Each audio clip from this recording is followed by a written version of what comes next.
What's up everybody, it's Sean here and I'm super excited to give you guys my review of the Peaceminusone Nike Cryoshot CTR 360 for South Korea. With the World Cup underway, Nike dropped one of their best collections that I've seen from them in a long time. This collection is called Nike Cryoshot, and essentially it takes iconic, historic soccer or football cleats and they're brought back as part of this collection as everyday lifestyle shoes. And this Nike Cryoshot pack was part of a greater collection consisting of apparel and accessories representing 7 distinct countries in which Nike enlisted the help of key collaborators. So in the case for South Korea, they enlisted the help of artist G-Dragon and his brand Peaceminusone. Other countries, for example, include Canada collaborating with Drake's Nocta label. There was England with Palace, USA with Virgil Abloh Archive. So you kind of get the idea. These were big collaborators, which makes sense considering the World Cup is the World Cup. So this was a collection that spanned the entire globe, so it makes sense why Nike really went all out. So this specific shoe retailed for a price of $210 or $245 here in Canada. I managed to grab my pair over from Capsule Toronto, and it seems like either this one or the VAA pair were the highest in demand of the entire pack. This shoe that they brought back though is originally a football cleat called the CTR 360 Maestri 2. And this was a pair that I believe released back in around 2010, and since then that line has been retired. But like I mentioned earlier, it's been brought back to be worn as a casual shoe. Officially, the color on the shoebox states that this is natural and university red. And speaking about the shoebox, so this is what it looks like. So the top lid has this window which is iridescent. And you can see Nike and football or soccer branding on this. Here's a look at the sides.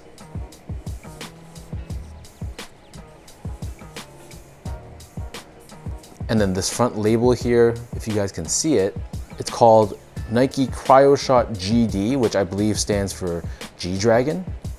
And then, like I mentioned earlier, the color of the shoe is visible here too. So diving into the details of the shoe itself, the majority of the upper of this pair is crafted out of a synthetic suede which has a bit of a fuzzy feel to it to the touch. It feels very soft, but one thing that surprised me, even though I did see the official promo images, was how distressed or dirty the shoe looked. It's supposed to have more of a vintage or aged look, but the dirt marks on the shoe, at least for my pair, were a lot more obvious than I actually expected. Either way though, on the medial side of the toe box we have this shiny red swoosh, and then on the lateral side, it adopts the same look from the original football cleat, and the dampening pads here are still visible, but this is done in that same soft suede material. Moving downwards on the lateral side, we have this large red colored swoosh. We have more of that distressed suede covering the eyelets as well as surrounding the ankle collar area. Whereas when you flip to the medial side, these rubberized overlays, which is something we also saw on the original football cleat. This is meant for performance to both receive and pass the soccer ball. And they left that here, which I thought was totally fine. We have this bold red colored synthetic suede strip covering the medial side as well. And you'll notice how around the ankle collar area on the medial side, the suede here is perforated. We have Peaceminusone branding visible on both sides of the heel.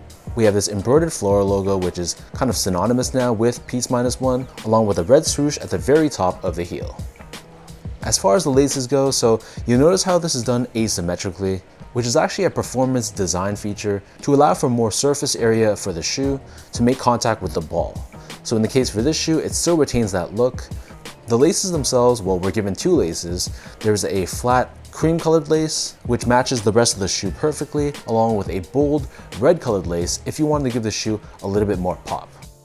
Underneath this, we have this very thin tongue, which is covered in that same shaggy synthetic suede material, and we have Peaceminusone branding visible at the very top of the tongue.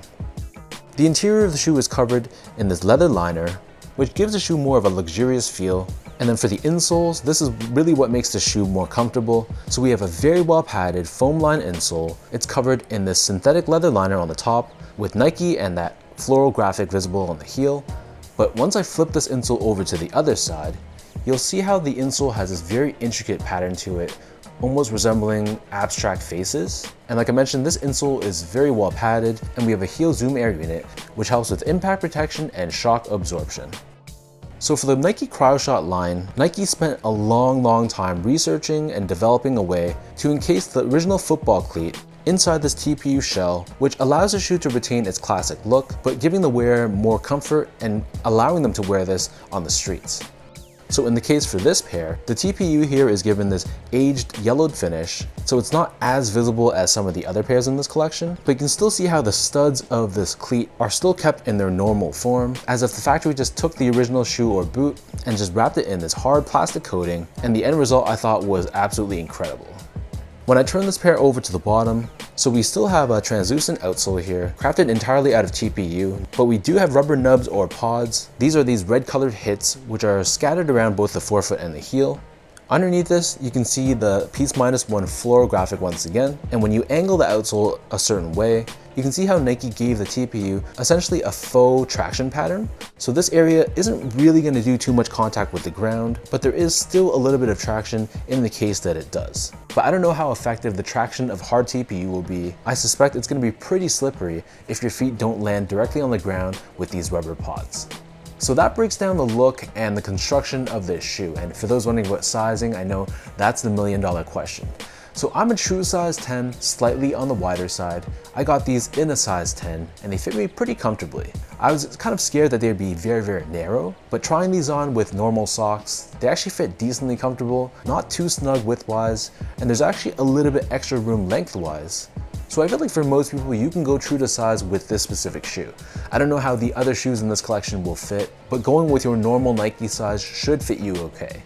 If you have a really narrow foot and you like a really snug exact one-to-one fit, maybe you can go a half size down because like I mentioned, they run a little bit long. There's about a thumb's width space between the top of the shoe and the top of my foot. So if you're someone that likes maybe an index finger's width space, maybe you just like more of that sock-like fit, then you can take the chance and go a half size down, but honestly, I'd recommend most people to just stick true to size.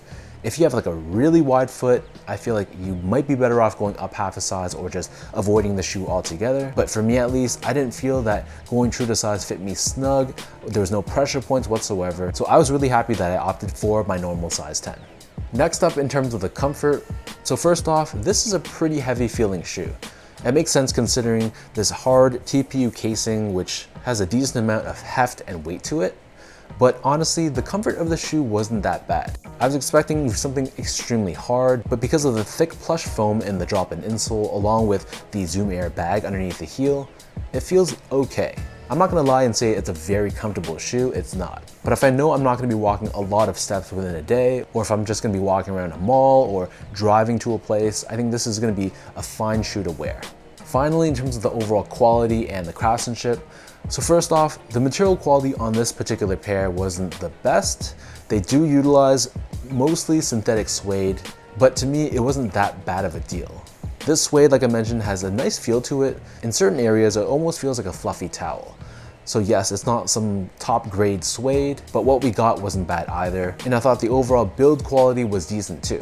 My pair had no visible issues, the stitch job was good, everything was in place and symmetrical. And the only thing I wasn't crazy about, which isn't related to quality control or anything like that, but it was the design of the shoe and how dirty the shoe looks. It would have been nice if they maybe toned it down a little bit, but one of the plus things about a shoe that's already pre-distressed and aged is that I'm not gonna be as hesitant to rock this shoe because it's pretty much already dirty in a lot of the key areas. But let me know in the comment section down below, what do you guys think about shoes that come pre-aged? Are you a fan of that, or would you have preferred if they left this pristine and clean?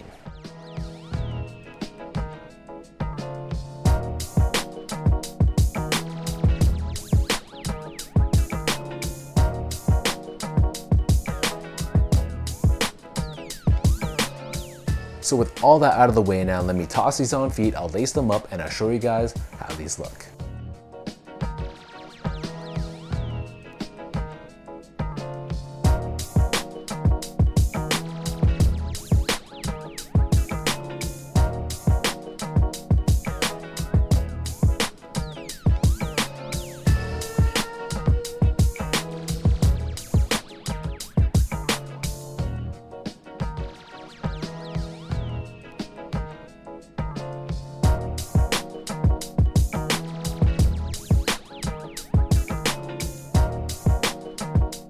To me, this was easily the best shoe in this entire Cryoshot collection. I think this has the most casual appeal and the most wearability of all of the shoes in this pack. And even though I wasn't crazy about the shoe looking already dirty in certain areas right out of the box, like I mentioned, it does make it easier for me to rock these without having to worry about getting them dirty on the streets.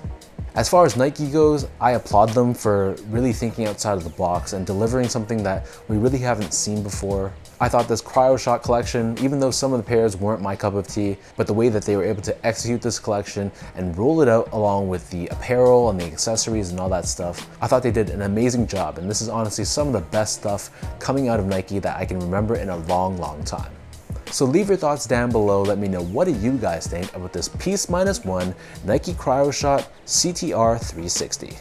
What are your overall thoughts on this particular pair, and how do you rank these among all the other shoes in this pack? Leave your thoughts down below, and as always, if you guys enjoyed this video, be sure to like, comment, and subscribe to my channel if you haven't yet. I'll link my socials down below for you guys to check out and follow. And until next time, thank you everyone for your continued support, and I'll catch you all in my next review.